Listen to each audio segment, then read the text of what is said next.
everybody that's looking at that is saying this has nothing to do with child pornography. The actual abilities that the bill's supposed to bring forward already exist. It looks like a debate like ours. Does anyone even know what this Bill 20 is about? Now the guy just mentioned child poverty, pornography. I don't know if it was pornography or poverty. I kind of clicked it off at the wrong time. But like Bill 20, I still haven't quite figured it out. I think I might have to do the reading on it to, really fully comprehend what they're debating about here. I thought it had something to do with the cities, municipalities having to be audited, right, to be accountable to the government and, provincial government, so that money is being spent wisely, right? Instead of going to buy a $100 dress at, Suzy Q there, you're going to go to Walmart and buy one for $30. I mean, that's some of the debate that they've been kind of like, that's what stands out in my head, is some man saying, oh yeah, well, I ain't going to go and give my wife a hard time because she didn't shop at freaking Costco to go buy me a jar of pickles. Well, what are we talking about here? Okay. I look forward to a counter-argument to that when we get into committee stage.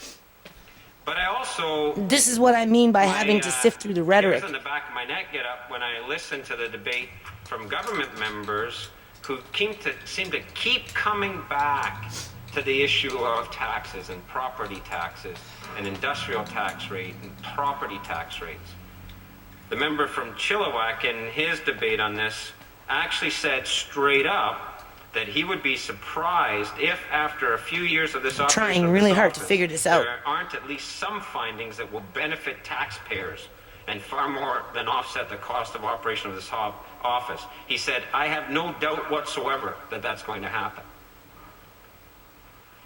Other members have pointed to that as well. And so it's hard not to sit as an independent member of this legislative assembly outside of the partisan debate and not see permeating and seeping in to government members' statements that what they're really wanting is to put downward pressure on a tax regime that they don't have direct control over. And it's part of their ideology that taxes are bad and taxes somehow have to be reduced. I think taxes are good, and I think we need to have a debate. There goes that Republican and Democrat USA. Hey, want to play?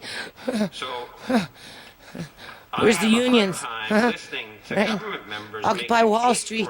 When on the one hand they're saying it's an independent office, going to do value for money and share best practices, and yet they're all allowed to seep into their argument that at some point property taxes are an inordinate burden. Because I believe property taxes are going up in Surrey. So I don't know how this relates to, to the parliament. Taxation that they have not provincial been able parliament. to get at. Somebody wants to put their grubby fingers into something there. The group of entities the cookie jar is getting full with fingers. With anything else, and that's the large Can you see them moving around? We know since 2003, well, it could be a jar of pickles. Province have been hammering away at property tax reductions, their industrial tax. And you don't even get to hear every debate. Some of them actually, a couple years ago, I don't know when it was, 3-4 years ago, about 3 years ago, they broke up the debate. So some of these, and I noticed that when it comes to social services and welfare and that type of thing, when it entitlement programs, ministries, some people would say, they have their debate in committee rooms. So this is in the House. Back in the day when we had normal debates, that would be debate after debate after debate after debate, and if it went on for hours and hours and days, it went on for hours and hours and days, and you'd get the full feel for what they were doing, and that that kind of got me more involved, right? Because you got to hear more and process more, and then along came Liberal government and took that all away, and then they put some of the debates into committee rooms that, if you're lucky, you can find it being rebroadcasted, because it won't be always necessarily broadcasted when it's happening, because they've got 2 debates going on in the House right now. They got the one in the main House, which we're watching, and then they've got the ones in behind in the committees, because they split up when they come in and they sit down, right? They split up, right? So if you're lucky, you'll be able to see something that you might be interested in. And because I work on social development, obviously I'd be interested to know what the cutbacks are when it comes to social services, and adjusting justice system, that type of thing. So, I don't necessarily always see those committee debates, even though they're technically, classified as parliament debates, because it's, behind closed doors. And so that's kind of shady too, right? Because there's no opposition, or at least record, where it's more easily accessible so that people can see what's going on when they bring in, and I'm going to say it, American politics, welfare reform and all this other different legislation that, slips over the border, right, via through an envelope that, maybe some past president brought in, mentioning no names. And so, yeah, think of the rock garden. I'm going to take it back to the court, right? They've reduced corporate tax rate to the lowest in Canada, along with Alberta. They've done all of that.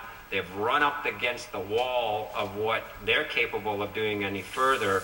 And there's an entity called local government that has power over that last piece of taxation. And if you noticed, I'm not afraid. Really, I'm not. I'm not afraid to speak my feelings, my experiences, my my opinion, my common denomination is as to how I, after I've tallied everything up and, and I weigh it all out and, I take away the personal part of it, and, oh, you're right, it ain't good enough, you ramble on like an old hag, you need to go home and go back to school and learn how to write properly, Miss So-and-so, because I'm a busy person and I like it in point-blank form, right? So go home, practice that, and when you've done that, then come back and talk to us. Okay. Governments as partners in that will share best practices with local governments, and that through those best practices, there will be a process in which taxpayers will get full value for their dollars. Absolutely. And my local governments, for the most part, seem to be in line with that possibility.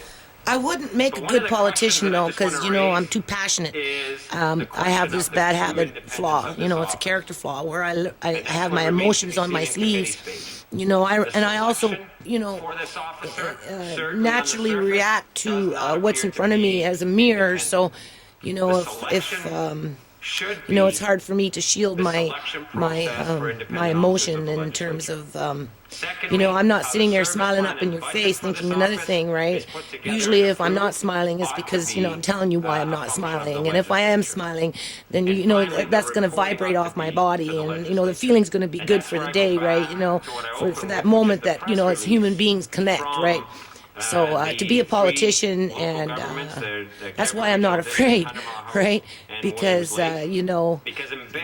take away the title of the name politician and, minister of this and minister of that and MLA of this and mayor of that and city councilor of that and, and so and judge so-and, and this, that, and you just take it all away and you look at the human being standing in front of you,